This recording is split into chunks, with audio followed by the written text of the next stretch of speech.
I don't know how I won't be the same person without him, because it was part of who I was. Yeah. You got a lot of you invested in him. Yeah. Even on Facebook. That's the only reason why I've got Facebook friends. Because of Zacky. He was funny little monkey. Chris, who bred him, Chris Bentley, used to call him Little Clown. I've always got this image in my mind of when he had pups, when him and Ginge had pups, and Ginge was so worn out from having the pups that Zacky stepped in and did the socialisation. And he'd go up to them, these tiny, tiny newborns, he'd go up to them very, very tenderly, pretend to pounce and try to get them to play. It was so gorgeous to watch, because he usually wasn't all that gentle, but, he knew that these were newborn pups, but that needed socialising, and he was the one to do it. He was a very intelligent little dog. He knew what was going on. Him and it was Ginge in particular. Ginge was a real little escape artist, and Ginge used to sneak out the back fence over here and dig. She was a good digger. And then, of course, one day I was here and no dogs all of a sudden, and I had caught Ginge at digging.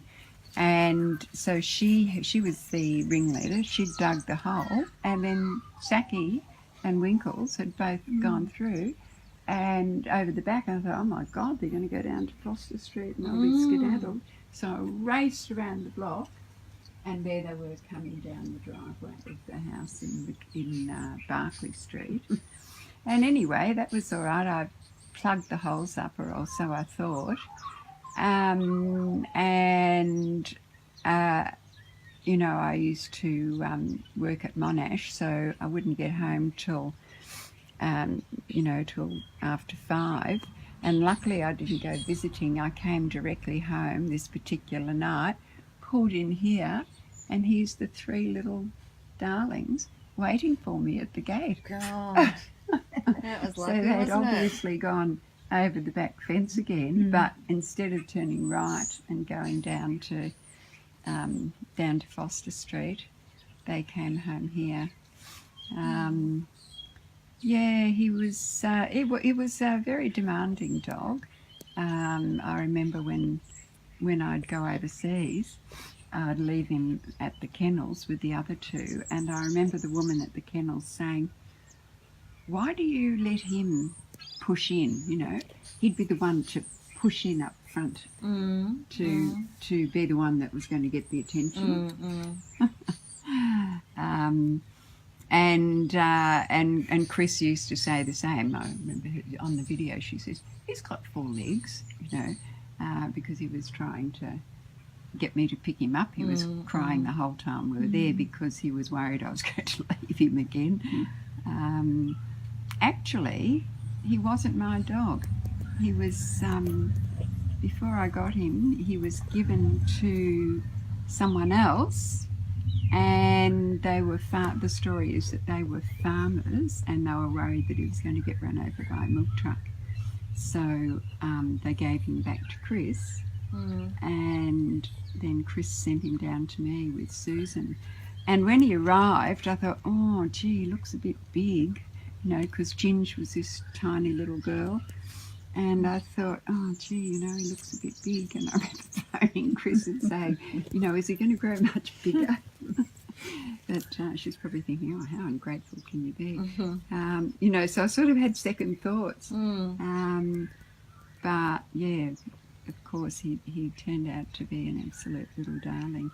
Yeah, like I said, very demanding at times. They were great guard dogs, these 3, much probably to the disturbance of the neighbours at times. No, I don't think so. And when I'd go out, they'd howl, the 3 of them. They'd be howling, and so I'd have to come back from up the street and tell them to be quiet. But since I retired, in 2009, I have spent every minute with Zaccy, apart from twice when I went to Spain, and that last time was 2012. But I've spent every minute with Zac. He's gone everywhere with me. I mean, you know, there might have been a couple of times when I've gone off down the street, but more recently, when he's been incontinent and needing constant care, he's been with me all the time, and I've been carrying the backpack down the street, and for over 2 years he's been incontinent. So you know, It's been a struggle. It's been, yeah, it has been, and you know, I think it was just too much of a struggle for Zaccy in the end. Would you say, Hilary? Yeah. So we decided to let him go to sleep.